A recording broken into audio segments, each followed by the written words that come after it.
This is the Recovery Lab. Here we dive deep into the struggles, victories, and hope that stem from recovery. No shame, no judgment, just truth, grace, and inspiration. Let's walk this road together.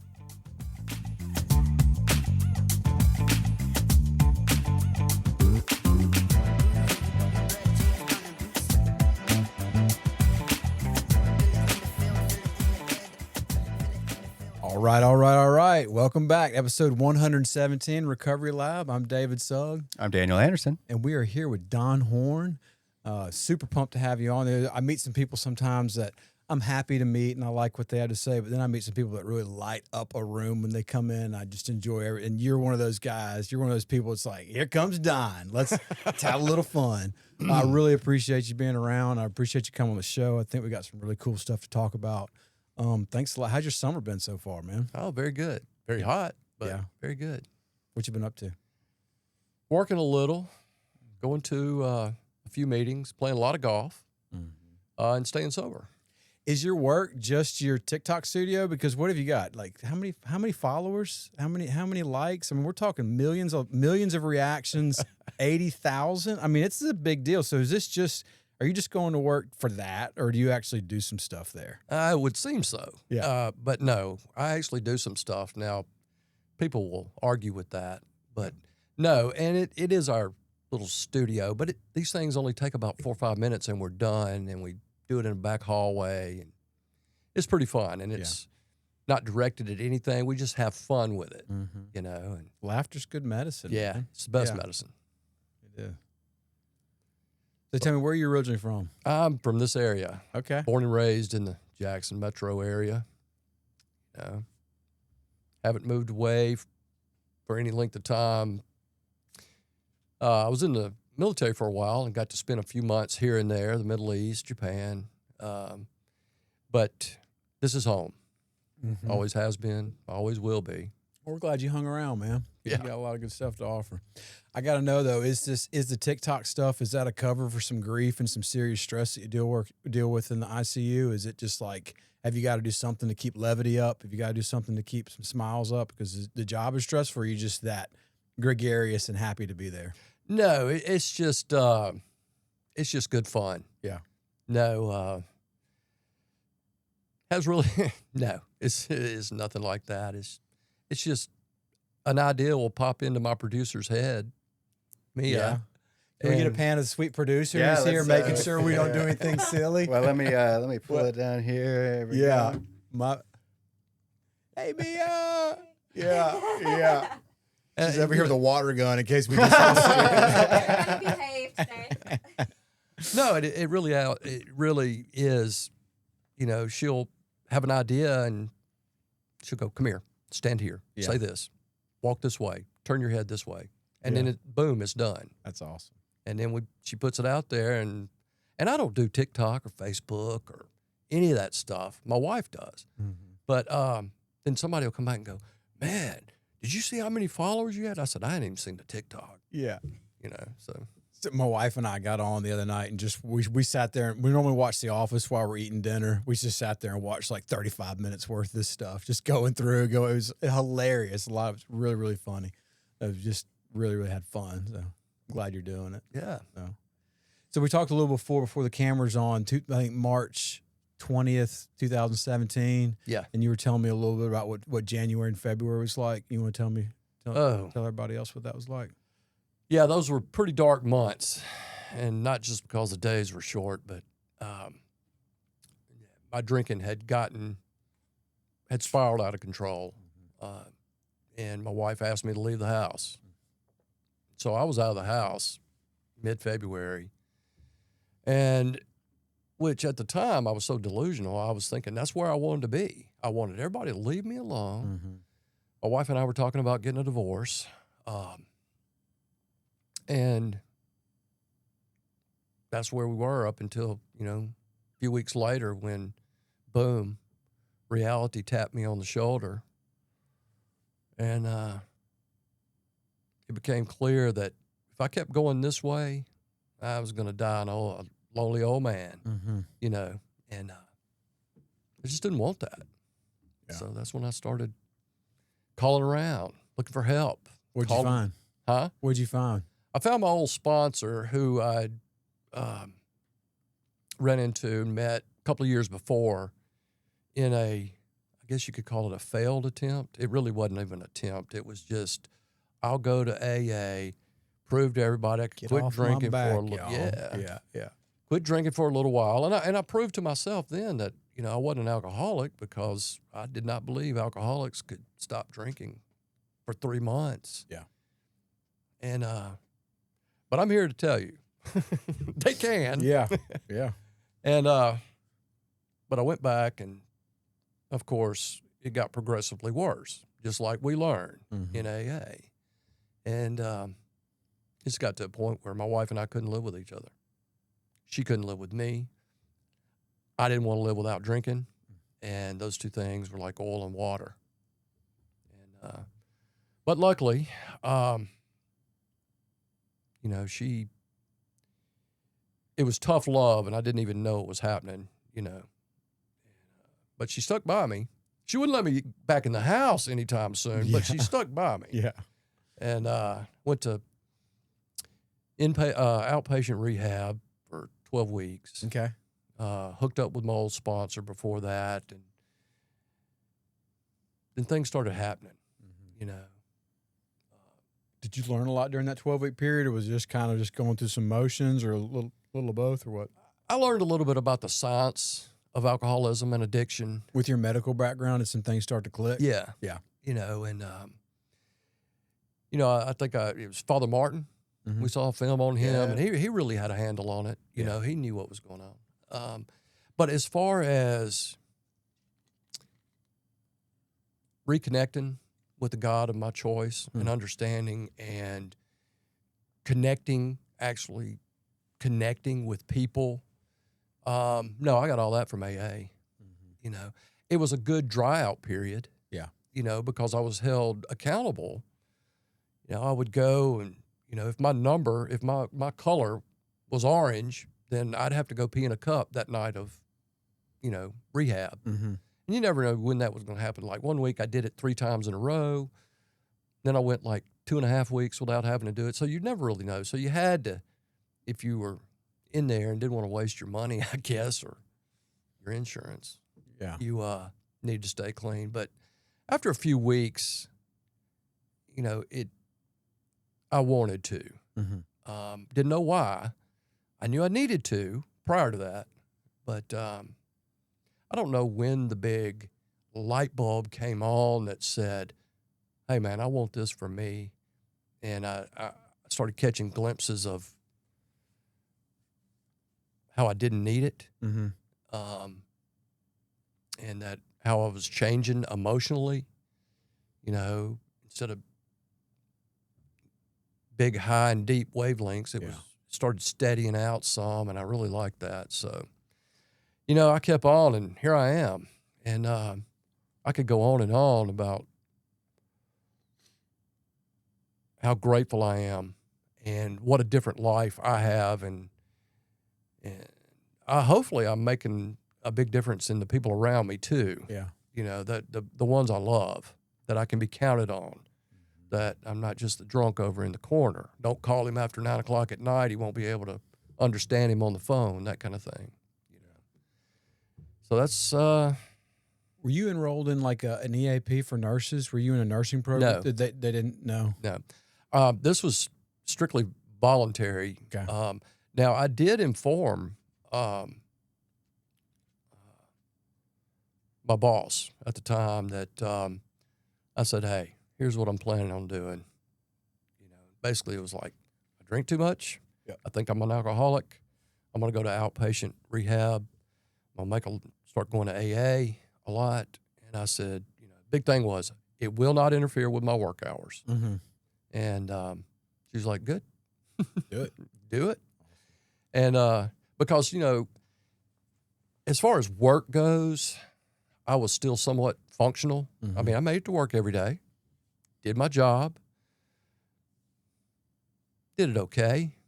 Probably could have done some things better. But you know, it was acceptable. And we got the job done, but I didn't give a lot of extra effort, you know, things like that. But Yeah. I was there every day with a badge on, Yeah. hollering at people. So you're a couple years clean and sober, and then COVID hits at the hospital. Yeah. And you start. Well, tell me what that was like, because I mean that's still relatively new sobriety. You know, 2-3 Yeah. years. I mean, it really is. We're like just kind of figuring out who we are, what's going on. Right. Feelings like you talked about are maybe starting to level out. Maybe they're not. It took me like 5 years before I could even like carry on a good conversation. Yeah. But tell me a little bit about what that was like. Looking back at it now, Mm-hmm. it was a tremendous learning experience from my AA perspective. Mm-hmm. You know, I'd learned all the things to do. And I failed on every one once I got wrapped up in COVID. It initially, the first few months, it was okay. Everybody was maintaining. And but I don't know, the fear of it all and seeing all the deaths, Mm-hmm. it started taking a toll. Mm-hmm. And, you know, it was scary because doctors didn't know a lot. Nurses didn't know a lot. Our federal government sure didn't know a lot. Yeah. And we didn't know where this thing was going. And so I kept it tamped down, so to speak, but it started taking its toll, and the fear started rising to the top, I guess, and it would come out in just anger Mm-hmm. at anybody and everything, and at myself. And now, luckily, I stayed dry, Mm-hmm. and that's about all I can say, because Yeah. my emotional sobriety, I guess it's about 1.5 years, just spiraled downward. Yeah. I don't know how that I kept from drinking or using, but I did know enough. I'd been in AA long enough to know that was only going to make things worse, and maybe Yeah. that was it. Yeah. You know, and I kept going to meetings, even when there would sometimes be just two of us. Were you At going a- to some live meetings? Were you Yeah. able to catch? Yeah. Yeah, never stopped going to live meetings, but there was times where there would be, in meetings that normally would have 20 to 30 people, there may be 2 or 3 people there. Yeah. I tried the Zoom meetings. That just didn't do it for me. I needed personal interaction. Yeah. The first Zoom meeting I attended, it was halfway through it, this guy comes on and he's got a cheeseburger that's falling out of his mouth and he's trying to talk and you can't. I'm like, Zoom meetings aren't for me, man. Yeah. Yeah. So, but somehow slowly I climbed out of it. And I don't know, I look back now and I was like, okay, I did that wrong. I did that wrong. I did that wrong. But What do you think you did wrong? I wouldn't listen. I couldn't listen to anybody. Mhm. I would ask for help, Yeah. but you never gave me the answer I wanted. Mhm. You know, you probably gave me something I needed, but it wasn't what I wanted. Yeah. And I've reverted back to the old Don. You know, this is all about how COVID's affecting me. Mm. You know, and me, and and once I lost sight of the proper attitude and the proper, I don't know, daily practices, Mm-hmm. you know, it kind of, that's the way it was for 1 year or so, you know, just full of fear. And it just came out in anger. So was the drinking during this time just literally just something that you just knew you weren't going to think about and you just charged on through your daily life? Were you thinking about, did you have any kind of, or was any kind of cravings, or were you just stark raving dry? I just no, I didn't have any cravings. Yeah. But I would have thoughts Yeah. that it'd be like, man, this would be a good time. For There's so many people that were going through the same thing, though. I mean, I remember we were having dinner with friends March, might be my birthday dinner. We were hanging out with people at Lou's Diner, and then like something had happened, some basketball game or something had just got shut down, and we were like, huh? Yeah. You know, we didn't know what, and then like a week later, somebody shut something else down, and we just didn't really know. And then beginning of April, things were just more and more stuff was closing, and we were hearing about this virus. And my wife and I, we run a couple of little small businesses, and they're dependent on people. People got to come and pay us money for our services. That's how it works. Right. And they were like shutting them. Part of our business is Airbnb stuff. And they were just canceling. Airbnb was just shutting things down. They were refunding money without. We had $20,000 worth of bookings that just went away. They wouldn't let people travel. They just said, you can't come, and we're giving the money back. And we were like, it was really, really tough. But the scariest thing was our involvement with our program and not knowing what was going to go on. Our clubhouse is shutting down. Can we still meet up? So we immediately started a Zoom meeting, and we put it out there. We didn't know what was going to happen, but we had people that were joining on and coming every night, and ended up like, there's some people who got clean and sober who never went to an in-person meeting for like 2 or 3 years. Yeah. They were just doing that. And it was some of that stuff, cheeseburger falling out of the mouth and drunks, getting on there. I mean, like live drunks, it was like, and it was weird, but it was the best we could do. It was such a trying time. And we came out of it. There was a lot of those same feelings that you were talking about, where it was just, I was doing the deal, but it was just willing myself through it. Just like, let's get through this. And it just didn't happen fast enough. I mean, it was maybe a year and a half of that stuff. And then when they were coming out with all the crazy EIDL or this SBA money or whatever, trying to figure out what do we need? What can we do? But it was wasn't a game we signed up for. I mean, it was tough. We got through it. And I think I probably handled some things pretty poorly in that, but we did get through it. Right. So, curious, when did the TikTok stuff start? Around that time, before or after? No, it was way after. Way after. I guess the ones that we started doing that we really started rehearsing were probably in late 2022, maybe. Okay. And then it just kind of, like I said, if Mia had an idea that popped in her head and we were there together working, she'd go, hey, come here. Yeah. You like this idea? Every now and then I'd go, no, I don't like that one. Tell me one that you didn't go for. God, I can't remember right offhand, but because most of the time it was like, yes, ma'am, no, ma'am. Yeah. Yes, ma'am. Okay, I'm ready. But I can't remember the one that I just absolutely refused to do. Yeah. She may, but I don't.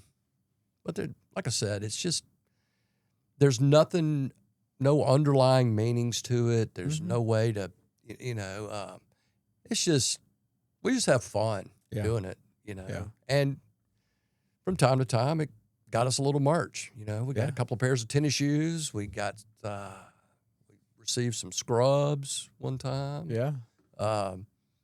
I got some shirts from Untucked. I saw that one. Yeah. Yeah. But it was, 2 of them didn't fit, but that was okay. One of them does, and I like it. Nice.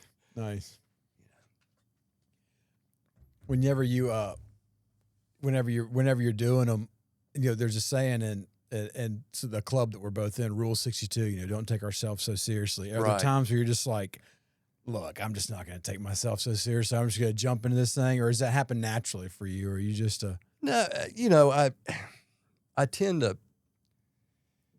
overthink most stuff. Wait a minute. What do you mean by that?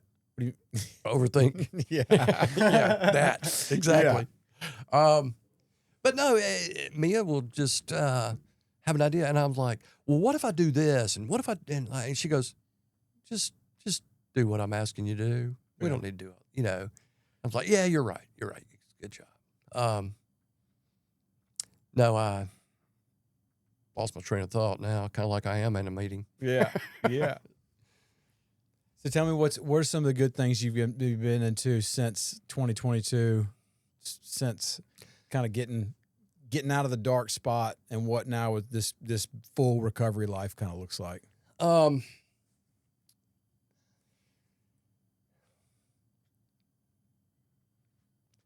Once I've got out of that downward spiral after COVID and got back into it, I started volunteering to sponsor people. There you go. Again, Yeah. and got some sponsees. and started working with some of those guys, and it really made me refocus on the basics of the program. Mm-hmm. And, you know, I'm such a smart guy that after 2.5 years, I pretty much had it down. Yeah. And that one thing I learned from COVID is that, you didn't. There's still so much more. Yeah. And, you know, it's easier to talk the talk than it is to walk the walk. Amen. That was one thing I learned. But starting to work with sponsees, you know, I could see myself in their stages and of sobriety and stuff, and it made me go back and revisit that and see what I did wrong, what I did right, what my sponsor told me, what my sponsor would have me to do, and none of it was any original thought. It was all what I had learned prior, but I had forgotten. Mm-hmm. And now I'm relearning it.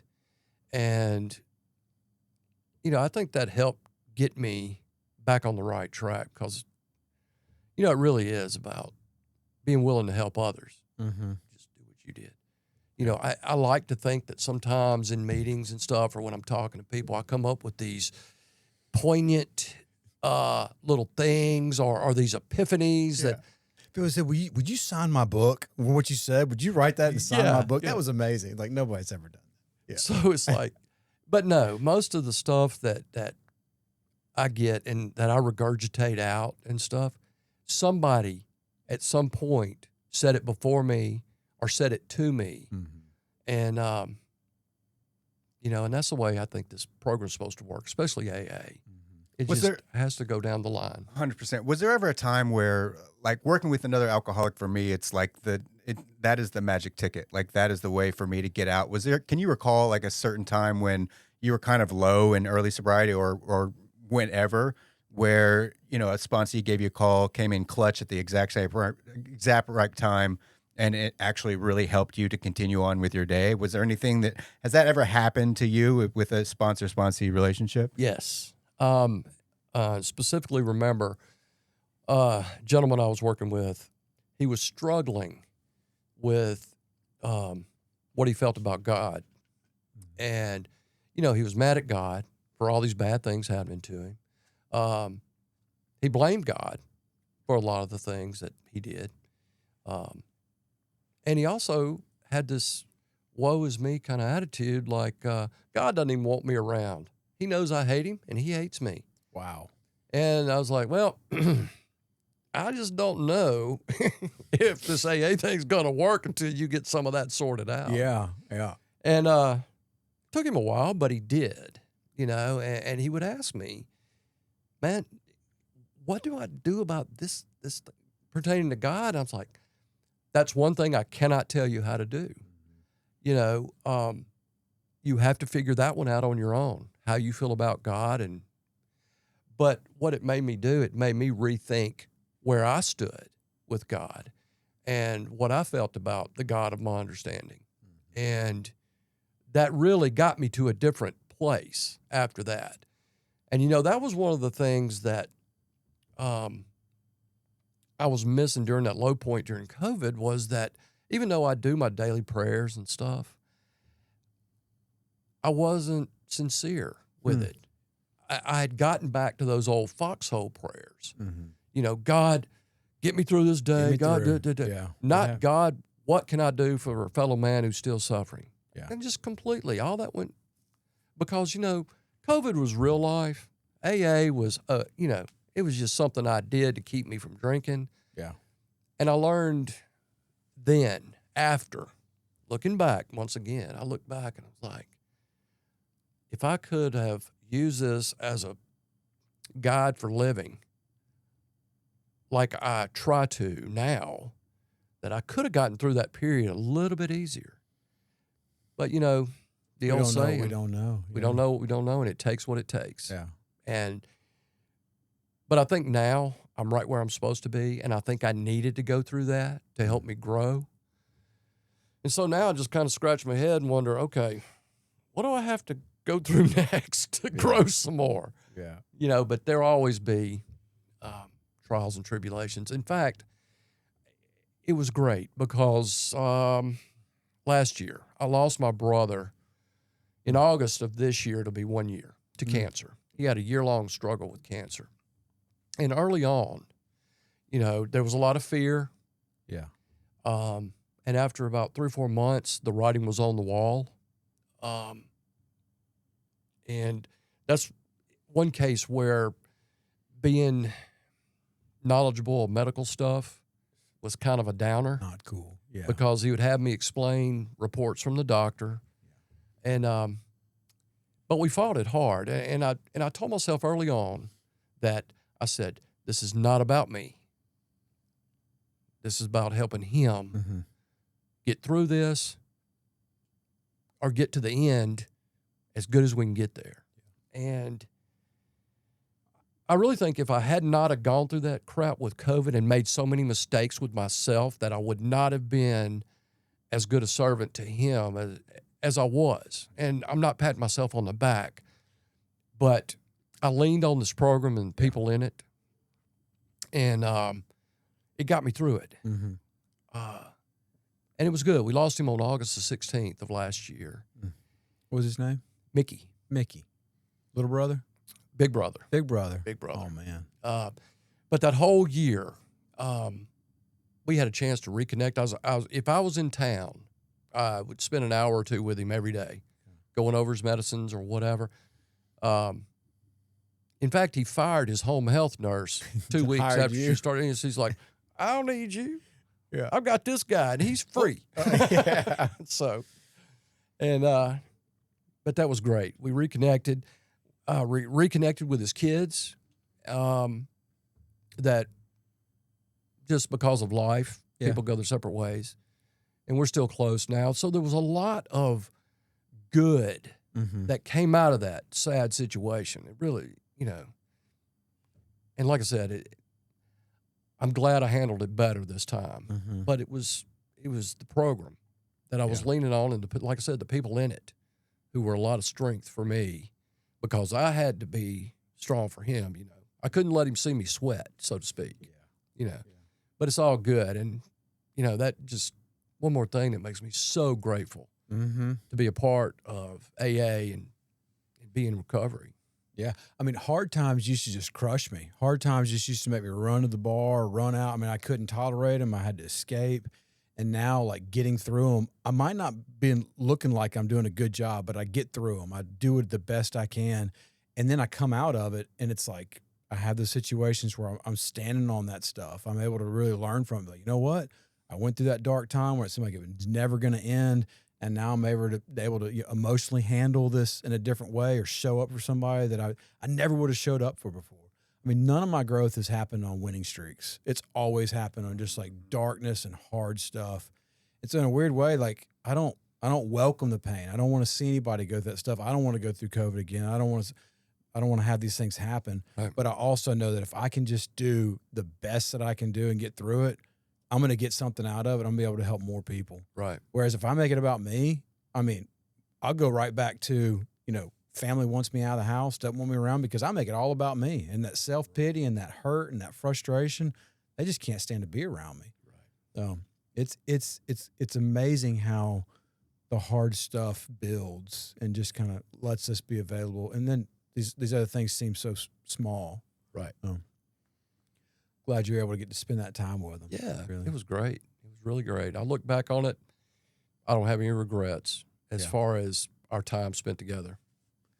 You mentioned your relationship, your spiritual relationship. You grew up around here, and we're in the buckle of the Bible Belt. Tell me, did you grow up in church? Was it fun? Was it amazing? Good times? Yeah. In fact, I grew up in one of the church where we go to a couple of meetings.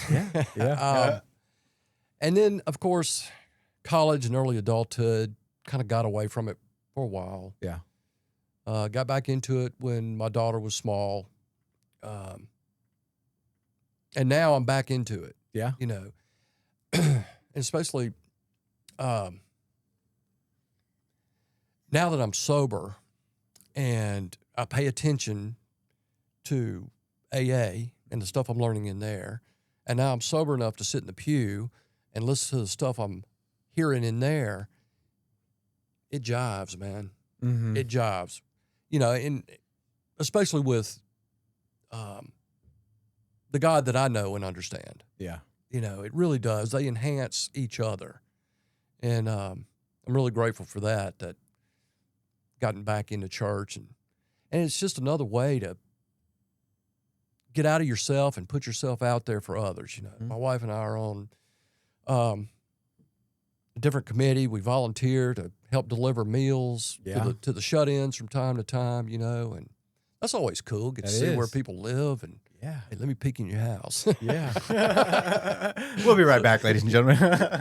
I did Meals on Wheels out in like rural Texas, like 20 years ago, 25 years ago. I was working at a camp out there, and it was crazy. I mean, like seeing how some of these people lived and seeing what they needed and seeing like the meal that we were dropping off was the only meal they were going to get that day. Like that was it. And I mean, then I was in a different place. It was pre-sobriety, but I was still awake enough to realize, like, man, I got it real good compared to these. I don't know. We deliver 100 meals, you know, every Wednesday or whatever. Me and another person from this camp, and it was just so sad. I mean, it was fun. It was happy. We'd go in and talk to people and just jive for a little while. Yeah, man, just getting to do something like that and seeing how somebody else is living and seeing their gratitude and seeing like how they've saved their roll from yesterday and like, oh, you bring me a juice, you bring me that, whatever it was. It was really, really cool. So you do that now currently? Yeah, and it's usually once or twice a year that we get asked to volunteer to do that. Are you getting out in rural Rankin County? No. It's actually just members of the church. Okay. Generally older people or disabled that can't get out, and but they still want to be a part. Yeah. And so that's cool, man. Yeah, it's cool. good. You got any other little side quest service work that you do outside that you like? No, not really. You know, if I do too much, it'll get in the way of playing golf. So I got to be careful. You know, no, not really. I attend a lot of meetings, and I've got a couple of sponsees now that we talk a lot. But no, I'm not Mother Teresa or anything. Yeah. You know, won't ever be, but, you know. Yeah. You put a lot in. I see you around a lot. It's always fun to see you out doing your thing. Yeah. I mean, I like it. It's you know, I tell you one thing I've gotten from that is 9 out of 10 people that I play golf with regularly are us. Mm-hmm. You know, most of my friends that I do anything with are us. Mm-hmm. You know, and it's fun to be able to laugh and joke about the old dark days, you know, and but it doesn't make me or I think any of them want to go back to that. Yeah. But, you know, we get big laughs out of some of the stupid things that we've done, Mm-hmm. you know, but, you know, it says in the book, you know, it ceased to be fun. Yeah. You know, I can't put my finger on when that time was, but I know it happened. Yeah. You know, a few years ago, I know it happened. But anyway. It happened to me a few times in my drinking career where it was miserable, and I just bulldozed on through it. But I remember like sleeping on piles of pizza boxes and drinking Evan Williams first thing in the morning. I mean, just like doing that for a long time.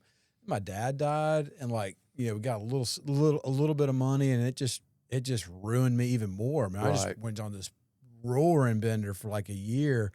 I mean, never drew a sober breath. I mean, I was thinking about suicide, and I was just like, I didn't want to do that. And then I went to the penitentiary, you know? I mean, it just kept getting worse and worse. And then in there, of course, I mean, I'm like, oh, I've got to do something, but I didn't know what to do. But I mean, there were so many times where I was thinking, I've got to do something, but then I would just drink that away. I would just drink that thought or that hope away and just be like, whatever, man. Just, I'll worry about that tomorrow. And tomorrow just never came. It just didn't happen. Yeah. Just kept drinking. I mean, I drink athletically, you know, like I'm going to put work into it. Right. You know, like, It wasn't just like, yeah, I'll have a few of these. Like, no, we're doing this. We're getting it, drink for oblivion. Right. And I never knew that until I sat down in the rooms and like, we drink for oblivion. I was like, yeah, we do. Yeah. It's exactly what I did. It's all about the blackout. Yeah. Forget this stuff. Yeah. Glad I'm not having that kind of fun anymore. Yeah. And we called it fun? Yeah. That's insane. Yeah. It's so crazy that you see it now. We see Yeah. it when we're on the other side of that coin, and then the newcomer comes in. They're like, I don't know, man. I kind of want to go out drinking. You're like, what's wrong with you? Yeah. Go for it, dude. Yeah. Go. Here's $20. Have a blast. Yeah. Tell me if it gets any better. Yeah. Oh my goodness. I don't know. I've got, I've had other people that I label as alcoholics. You know, when they tell you you're drinking too much, when an alcoholic says you're drinking too much, Yeah. you might want to listen. Yeah. But no, the road goes on forever and party No. never ends. Right. Yeah. Yeah. I would hang out in bars, and everybody, when there would be there every day, every night. They would shut it down every night, and they would still be like, you've got a drinking problem to me. And it's like, no, y'all are all here, but I did. I mean, they were just heavy drinkers. Right. And some of them might have been alcoholics, but I was the guy who just did dumb stuff, said dumb stuff, woke up and sleeping in people's cars, take me home, just horrible stuff. Yeah. They were all like, that guy's got a drinking problem. Yeah. Like I said, my wife just finally had enough of that. Because the last few years I was trying to hide it all the time, Okay. and Yeah. she found every one All of my of it. hiding places. Yeah. And I had some good ones, but she knew where to look and she found them. Yeah. And it really just pissed me off, Yeah. Tell me, Mr. Sneaky Hider, where's your best spot? Well, I had a place up under the seat in my truck it was tucked up off the floor Okay. in the bottom of the seat. Yeah. And I just thought that was the No one's best ever one. gonna look They'll there. look under the seat. Yeah. But no. She finds it Yeah. and is like, God almighty, I don't know where else to put it. It'd be in my golf bag, just I never thought to hide it in the back of the toilet though. Never did that one? No, It's a never great did that. But the only reason was because I would have to get it from there to outside. And that clanky lid. You're like, I mean, Yeah. yeah.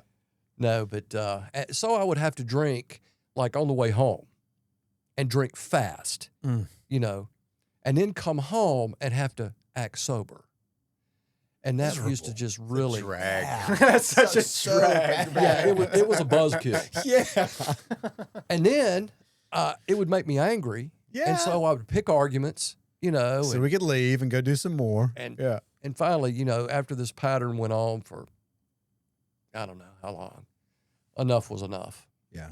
I used the day that I was asked to leave, and I keep saying ask in respect to my wife because I was not asked. Yeah.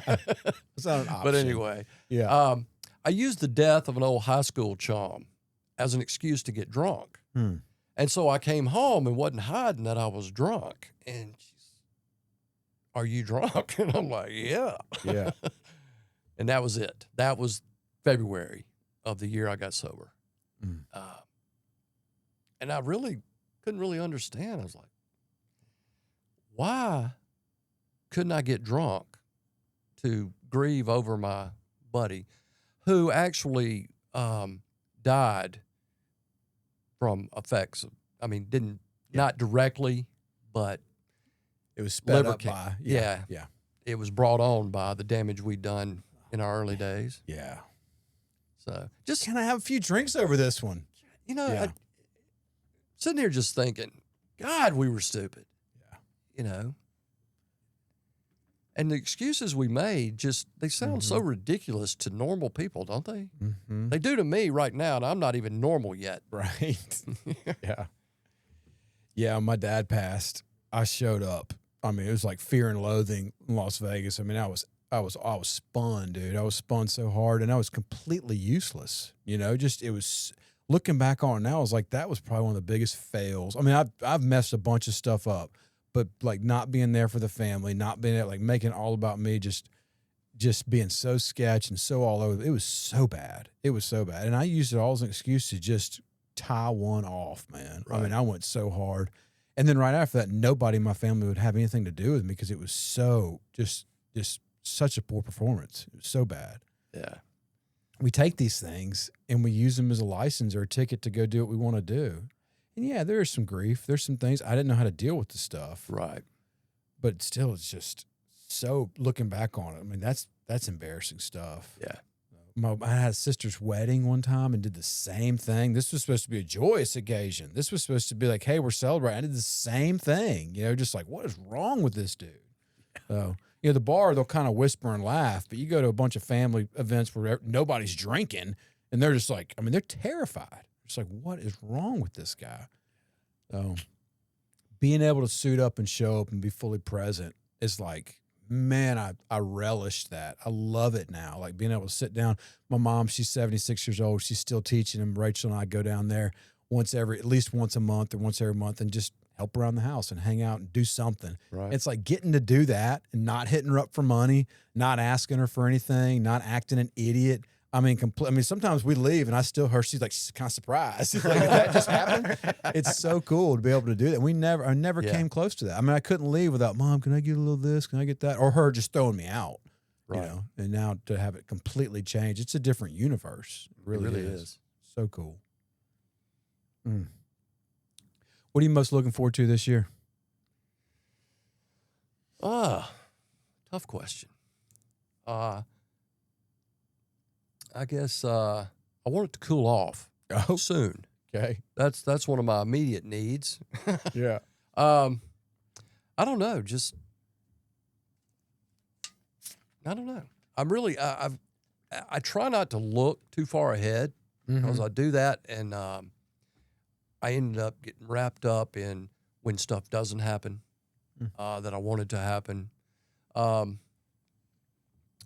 don't know. I'm really trying hard just to live it day by day. Whatever comes will come.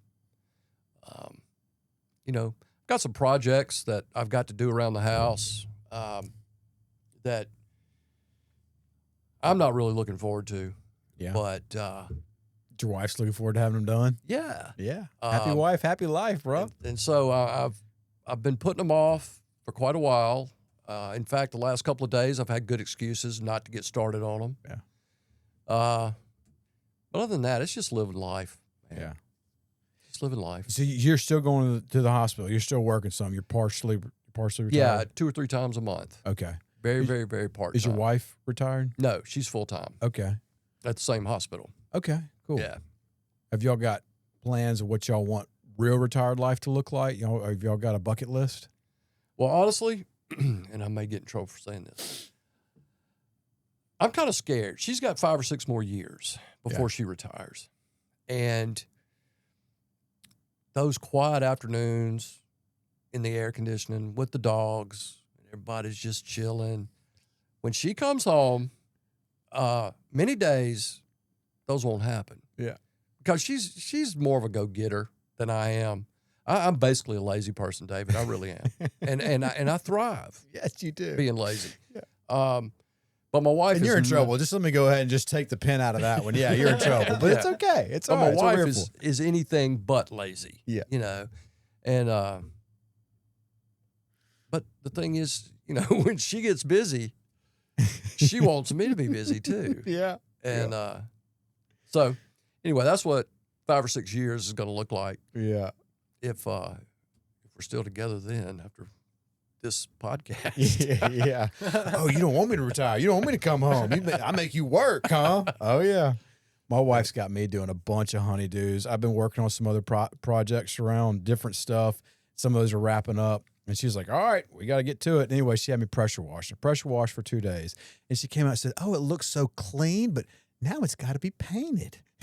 Like, great. Yeah. You just told me pressure wash it. You didn't tell me I was going to have to paint it afterwards. So now this has happened. And now I'm going to have to probably get some other furniture for the back porch. And it's never ending. It's never ending. Yeah. But, like to be able to do those things for her and to see her enjoy it, golly, man, because I was I show up in places and people are just like, leave, don't come back.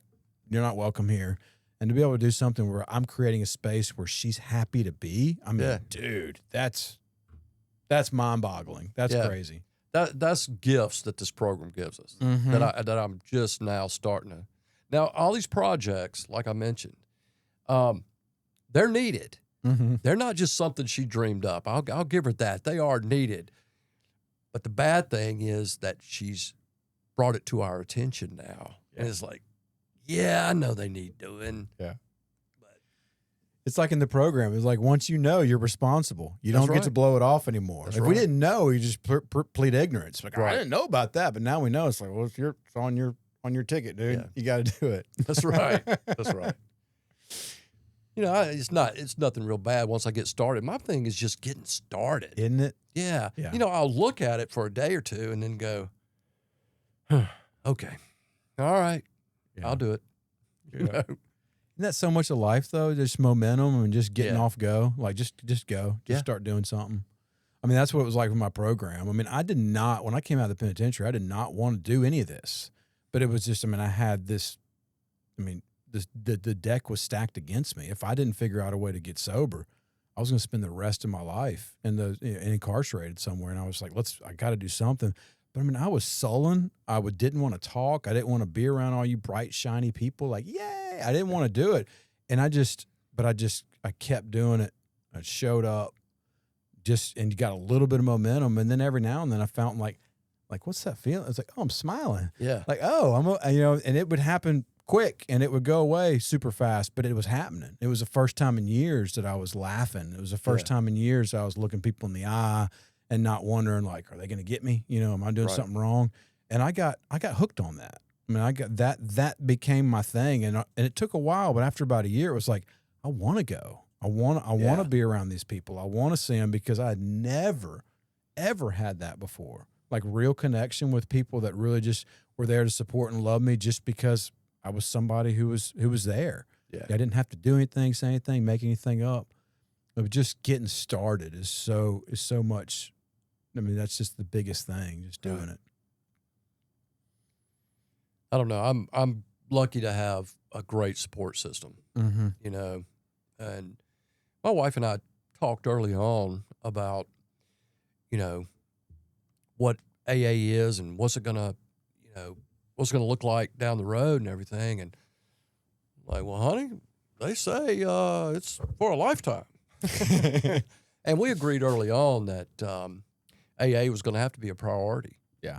Because without AA, I wouldn't have anything. And, you know, it still is a very huge part of our relationship, too. Sometimes she'll come home, you have a meeting tonight? Yeah. Okay. Well, then I'm not going to cook supper. Okay, great. You know, and she pretty much now has the nights down that I'm gone to meetings and the ones that I'm not, you know, and it's pretty cool. And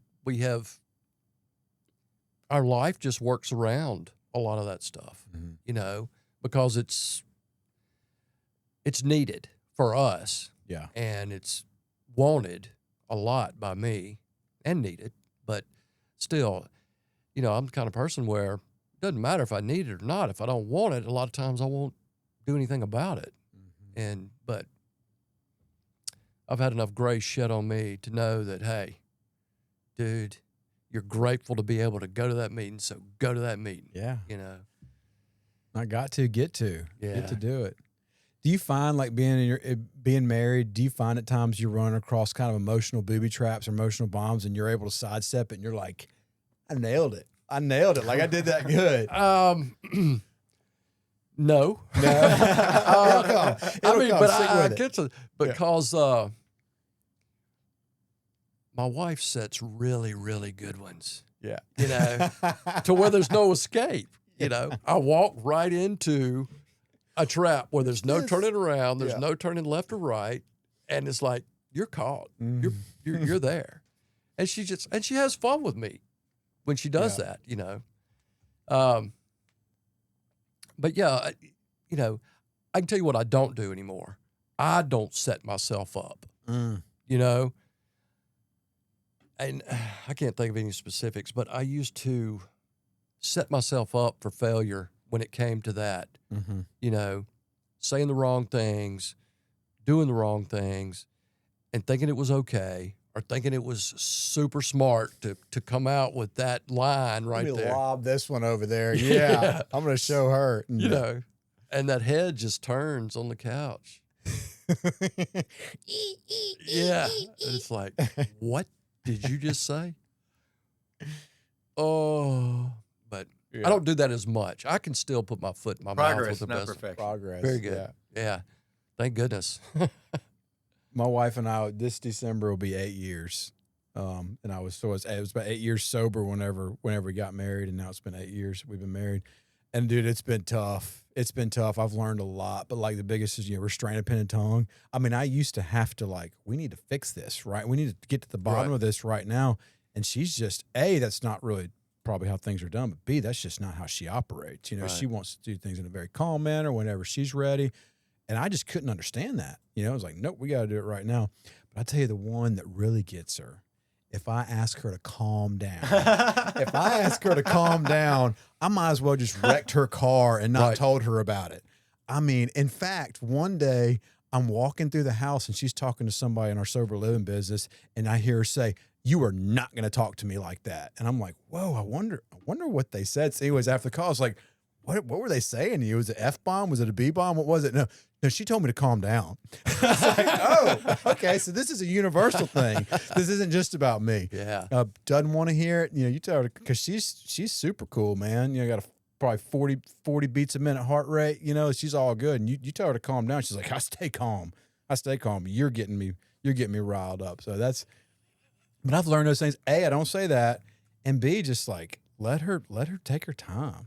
It's just, they're from a different planet, man. They're just different. They gotta do things different. That's right. But that's all from the program. That's all from me, recognizing I can sit here for an hour and not say anything. I do it in a meeting. Why can't I do it with her? Right. I'm able to do it. So, well, because of this program, I get to celebrate my 12th wedding anniversary this weekend. yes. Wow, Oh, wow. congratulations. Yeah. Cool, man. Yeah, and I tried my best to end it after 4 or 5 Yeah, years, drink but it up. Yeah. for some reason that woman just wouldn't let it go. That's awesome. So I'm pretty excited. Where'd y'all get married? We got married in Bay St. Louis. Okay, cool town, dude. It was not either of our first marriages, so we got married in the backyard of an Airbnb in Bay St. Louis. Yeah. And it was really cool. Yeah. We had a good time. We had wasn't really a minister. It was kind of a minister, but, didn't belong to any faith, Mm-hmm. What do you call that? What word am I looking for? An officiant? Yeah, but it wasn't like the JP. Yeah. Yeah. Yo, come on in here. We're That going to get this and- thing done. And the Airbnb hostess was our witness. Yeah. You know, That's so cool. And had a nice weekend down there doing that. 12 years of bliss, honey. yeah. Yeah. Rachel and I got married at the Fairview Inn. So did we. Yes. Yes. Like a Jackson fave. That's cool. It's just close family. I mean, her family, Yeah. she had about 8 people, and then my family, we had maybe 15 people.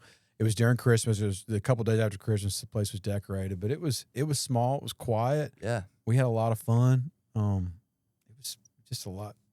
Glad I got to do that. Yeah. What are y'all gonna do to celebrate? Actually, I think Saturday we are going to Biloxi Okay. just for the day.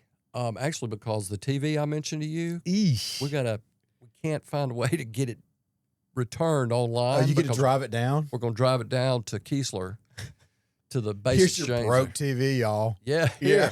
Happy anniversary to me. So we'll go out to eat and make a day of it, and Cool. just make it a day trip. That's awesome, man. It's cool. The gifts of sobriety, man. Yeah. Yeah, you got them. We got them. Neither one of us are really ticked off that we have to drive to Biloxi. It's like, hey, we'll make a day out of it. Yeah. We'll go eat, and we're down there enough to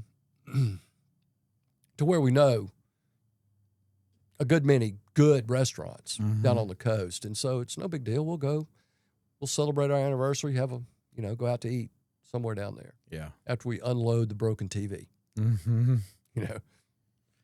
That's cool, man. I look forward to watching, keeping up with you, seeing what you're up to.